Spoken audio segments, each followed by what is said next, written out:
नमस्कार, welcome to Avneshan point. Dear friends, math के calculation को आसान बनाते हैं। चलिए आज हम लोग एक नया टॉपिक सीखते हैं। आज मैं आप सबके लिए बहुत ही इंपॉर्टेंट और यूजफुल टॉपिक लेकर के आया हूं जिसका नाम है फ्रैक्शन, दैट मीन्स भिन्न। डियर फ्रेंड्स, इस टॉपिक में हम लोग मेन दो कीवर्ड्स को क्लियर करेंगे, असेंडिंग और डिसेंडिंग। डियर फ्रेंड्स, असेंडिंग का अर्थ होता है आरोही और डिसेंडिंग का होता है अवरोही। आरोही का मतलब होता है ऐसा फ्रैक्शन जो आगे बढ़ता जा रहा है, यानी कि बढ़ते क्रम में है, तो उसे हम लोग असेंडिंग बोलते हैं। और डिसेंडिंग का मतलब होता है घटते, यानी कि सबसे पहले बड़ा, देन उससे छोटा, देन उससे छोटा, तो मतलब होता है अवरोही क्रम, यानी कि घटते क्रम। तो इन दोनों वर्ड्स को आज हम लोग इस टॉपिक में क्लियर करेंगे डियर फ्रेंड्स। लेकिन इससे पहले मैं बता दूं कि इस चैनल के प्लेलिस्ट में आपको इस फ्रैक्शन से संबंधित 5 वीडियोज़ मिल जाएंगे। अगर आप उसे देख लेते हैं और समझ लेते हैं तो यह टॉपिक और ही आसानी से क्लियर हो जाएगा। चलिए हम लोग इसको सीखते हैं। डियर फ्रेंड्स, इस टॉपिक से संबंधित कई प्रकार के सम्स, कई प्रकार के प्रॉब्लम्स अक्सर कॉम्पिटिटिव एग्जाम और स्कूल एग्जाम दोनों में पूछे जाते हैं। तो चलिए हम लोग ध्यान से समझते हैं इस टॉपिक को। तो सबसे पहला वर्ड है फ्रैक्शन। फ्रैक्शन का मतलब होता है अंश बटे हर के रूप में कोई भी डिजिट है तो दैट मीन्स वह फ्रैक्शन कहलाएगा। जैसे ले लेते हैं हम एक एग्जांपल 4/5। तो 4 इसमें डियर फ्रेंड्स अंश है और हर के रूप में हमारे पास 5 है। तो अंश बटा हर के रूप में मिलता है तो उसे हम क्या बोलते हैं, भिन्न, यानी कि 4/5 एक फ्रैक्शन है, यानी कि भिन्न है। डियर फ्रेंड्स, इसमें ध्यान रखिएगा नीचे हर होता है और ऊपर को अंश बोलते हैं। आपको पता है कि हारने वाला हमेशा नीचे होता है, दैट मीन्स हर का मतलब हुआ नीचे और अंश जो जीतने वाला है वो ऊपर होता है। तो अंश बटे हर के रूप में होता है, उसे हम लोग फ्रैक्शन बोलते हैं। चलिए हम लोग इससे आगे बढ़ते हैं। अंश बटा हर आपको समझ में आ गया, यानी कि इसको हम लोग फ्रैक्शन बोलते हैं। चलिए अब हम लोग आगे बढ़ते हैं। इसमें फ्रैक्शन के बाद मैंने यहाँ पर 3 की वर्ड्स लिया है, 3 वर्ड्स लिया है, एक प्रॉपर फ्रैक्शन, इम्प्रॉपर और मिक्स्ड फ्रैक्शन। तो डियर फ्रेंड्स, मैं सभी का एक एक एग्जांपल देता हूँ। प्रॉपर का मतलब होता है जब अंश और बटे हर के रूप में कोई भी फ्रैक्शन है और उसमें अंश छोटा है। फॉर एग्जांपल यहाँ पर मैंने जो एग्जांपल लिया था 4/5, ये डियर फ्रेंड्स प्रॉपर फ्रैक्शन है। प्रॉपर का मतलब होता है ऊपर का जो अंश है वो छोटा होने चाहिए हर से, तो प्रॉपर फ्रैक्शन कहलाता है। आई होप कि प्रॉपर क्लियर हो गया। चलिए हम लोग इम्प्रॉपर। प्रॉपर का अर्थ होता है उचित भिन्न, यानी कि 4/5 क्या है, उचित भिन्न है। अब हम लोग इम्प्रॉपर की बात करते हैं। इम्प्रॉपर का मतलब होता है अनुचित भिन्न। जैसे कि अगर इसी को हम रिवर्स कर दें, यानी कि रेसिप्रोकल कर दें, या दूसरा एग्जांपल ले लेते हैं जैसे कि 4/ मान लीजिए कि 3 है या 2 है, तो ये इम्प्रॉपर फ्रैक्शन है, यानी कि अंश बड़ा हो और हर छोटा हो, तो वह क्या कहलाता है, इम्प्रॉपर फ्रैक्शन। अब हम लोग मिक्स्ड फ्रैक्शन की बात कर लेते हैं। मिक्स्ड की हिंदी होती है मिश्र और फ्रैक्शन मीन्स भिन्न, यानी कि मिश्र भिन्न। जैसे कि मान लीजिए कि कोई प्रॉपर नंबर है, फॉर एग्जांपल 4/5 ही ले लीजिए, और इससे पहले कोई भी होल नंबर लगा लीजिए, जैसे 3 लगा लीजिए, 2 भी लगा लीजिए, कुछ भी लगा लीजिए, तो ये बन गया मिक्स्ड फ्रैक्शन। यानी कि नाम से ही पता है आपको, मिक्स मिला हुआ, एक होल और एक प्रॉपर, दोनों मिलके क्या बनता है, मिक्स्ड फ्रैक्शन। आई होप कि तीनों टाइप आपको समझ में आ गया, तीनों वर्ड्स का मतलब क्या होता है। चलिए अब हम लोग इस टॉपिक को और आगे बढ़ाते हैं और इस टॉपिक को क्लियर करते हैं। जैसे कि आप देख पा रहे हैं कि 2 फ्रैक्शन में अगर आज हम लोग आरोही और अवरोही में लगाएंगे तो हमें इसमें पता करना होगा कि कौन फ्रैक्शन बड़ा है, कौन सा फ्रैक्शन बड़ा है और कौन सा फ्रैक्शन छोटा है, यानी कि कौन सी भिन्न छोटी है और कौन सी बड़ी है। तो इसके बारे में हम लोग देखते हैं।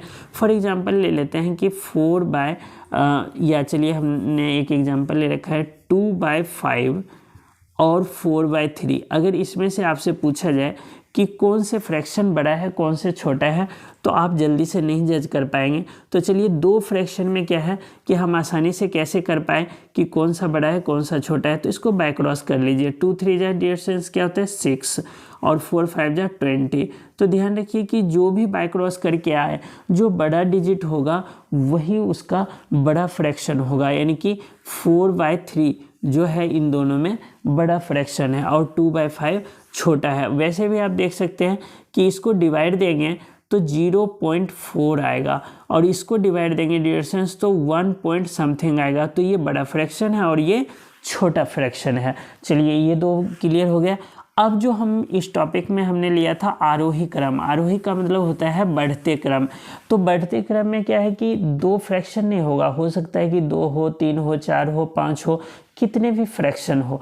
तो उसको हम लोग शॉर्ट ट्रिक से कैसे पता करेंगे कि ये इसको असेंडिंग ऑर्डर में कैसे लगाएं या डिसेंडिंग ऑर्डर में कैसे लगाएं। तो जैसे कि देखिए मैंने फर्स्ट एग्जांपल ले रखा है। फर्स्ट है आपका 1/3, देन है 2/3, देन है 8/11 और देन है 9/17। जैसे अगर ऐसे आपसे पूछा जाए कि इसमें बड़ा कौन सा है छोटा कौन सा है तो जज कर पाना थोड़ा सा कठिन होता है। तो चलिए हम लोग इस टॉपिक को समझते हैं। डियर फ्रेंड्स, फर्स्ट जो शॉर्ट ट्रिक ये है कि आप ऊपर के नंबर को मल्टीप्लाई कर दीजिए 10 से, यानी कि एक एक जीरो पुट कर दीजिए और इससे पता कर लीजिए अगर सभी में बराबर हम मल्टीप्लाई करते हैं तो उस इक्वेशन में यानी कि उन फ्रैक्शन में कोई फ़र्क नहीं पड़ता है। तो चलिए हम लोग इसको आगे बढ़ाते हैं। जैसे कि आप देखिए कि 10 को 3 से डिवाइड देंगे तो 3 आ जाएगा और जो दशमलव है उसको आप इग्नोर कीजिए। हाँ, बस इतना पता करना है कि ये 3 के आसपास है। ये 3 6 जा है यानी कि 6 के आसपास है। ये 11 से देंगे तो 11 7 जा, ये 7 के आसपास है। और 17 से देंगे तो 17 25 85 होता है, 5 के आसपास है। तो अब आपको पता चल गया होगा कि कौन सबसे छोटा है और कौन सबसे बड़ा है। तो सबसे छोटा है 3 वाला, यानी कि 10/3 का मतलब क्या था 1/3, क्वेश्चन के अनुसार 1/3 है। और सबसे बड़ा क्या है डियर फ्रेंड्स, तो 80/11 है, दैट मीन्स 8/11 वाला ये सबसे बड़ा है। तो अब इसको अगर हमें आरोही यानी कि असेंडिंग यानी कि बढ़ते क्रम, तो सबसे पहले छोटा लेंगे, देन उससे थोड़ा बड़ा वाला लेंगे। तो थोड़ा बड़ा ये है 5 वाला, दैट मीन्स इसका वैल्यू है 9/17 अगर हम लोग इसको असेंडिंग ऑर्डर में लगा रहे हैं तो। और ये है आपका देन आपका आ जाएगा, पहले हमने लिया 3, फिर ले लिया हमने 5 और फिर ले लेंगे 6 का मतलब है ये 8/11 और देन 2/3 ले लेंगे। और फिर है आपका 7 और वो है आपके 8/11 की वैल्यू, तो यहाँ लिख लेंगे 8/11। दैट मीन्स देखिए सबसे छोटा है 3, तो हमने 3 का वैल्यू ले लिया 1/3। देन है 5 है 9/17 वाला वैल्यू। और देन है 6 है आपका 2/3 का वैल्यू। और देन है 7 इससे भी बड़ा, तो ये है इसकी वैल्यू यानी 8/11 के। तो ये क्या हो गया आरोही क्रम। ध्यान रहे आपको कि कई बार बच्चे कंफ्यूज हो जाते हैं कि आरोही क्रम और अवरोही क्रम में कैसे हम लोग समझें कि किसको पहले लिखना है किसको बाद में लिखना है। तो देखिए डियर फ्रेंड्स, यहाँ पर आप आरोही में देख पा रहे हैं कि 3 लेटर्स हैं और अवरोही में 4 लेटर्स हैं डियर फ्रेंड्स। तो आप देख लीजिए कि आरोही का मतलब है कि पहले छोटा, देन उससे बड़ा, देन उससे बड़ा, देन उससे बड़ा, यानी बढ़ते क्रम में। और अवरोही का मतलब है कि पहले 4 है, दैट मीन्स सबसे बड़ा, देन उससे छोटा, देन उससे छोटा, देन उससे छोटा, यानी कि घटते हुए क्रम। सबसे पहले सबसे बड़ा लिखते हैं अवरोही में, और आरोही में सबसे पहले छोटा लिखते हैं, देन आगे बढ़ते चले जाते हैं। आई होप कि दोनों वर्ड आपको सही से क्लियर हो गया। चलिए इसका नेक्स्ट एक और एग्जांपल देखते हैं कि कैसे पता करें कि कौन सा बड़ा फ्रैक्शन है और कौन सा छोटा फ्रैक्शन है। तो देखिए एक और एग्जाम्पल लिया है मैंने, सेकेंड सम है 13/17। नेक्स्ट है 16/19। नेक्स्ट फ्रैक्शन है 11/18 और नेक्स्ट फ्रैक्शन है 23/26। डियर फ्रेंड्स, एक और शॉर्ट ट्रिक ये है कि आप इसमें देखिए कि दोनों में अंतर कितना है। तो दोनों में अंतर देखेंगे आप 13 और 17 में, तो 4 का अंतर है। तो आप यहाँ 4 लिख लीजिए, 13 4 17, और नीचे का डिजिट वैसे लिख दीजिए आप। यहाँ पर आप देखेंगे तो 3 का डिफरेंस है, 16 3, तो यहाँ लिख देंगे सेम टू सेम। यहाँ पर देखेंगे तो 7 का डिफरेंस है और यहाँ 18 लिख देंगे डियर फ्रेंड्स। और यहाँ पर आप देख पा रहे हैं तो फिर से 3 का डिफरेंस है, 3/26 लिख देंगे डियर फ्रेंड्स। अब हमने इसको लिखने के बाद ये देखेंगे कि कौन बड़ा है कौन छोटा है। तो इसको हम लोग इस तरीके से भी कर सकते हैं कि इसको मल्टीप्लाई करके भी कि बराबर।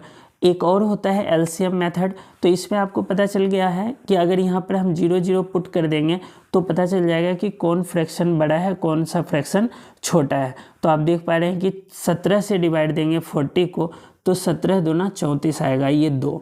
फिर 19 से देंगे तो आपको पता चल जाएगा कि 30 आ रहा है तो 19 एकम 19 जाएगा, और 70 है तो 18 तिया 54, इस तरह से, और 30 है तो 1 बार में। तो इससे हम पता कर लेंगे कि डेसिमल के बाद कितना अंक आ रहा है, और इससे हम लोग जान पाएंगे कि कौन सबसे बड़ा है और कौन सबसे छोटा है। चलिए एक और मेथड है डियर स्टूडेंट्स, वो है एलसीएम मेथड, लेकिन वो लॉन्ग मेथड है।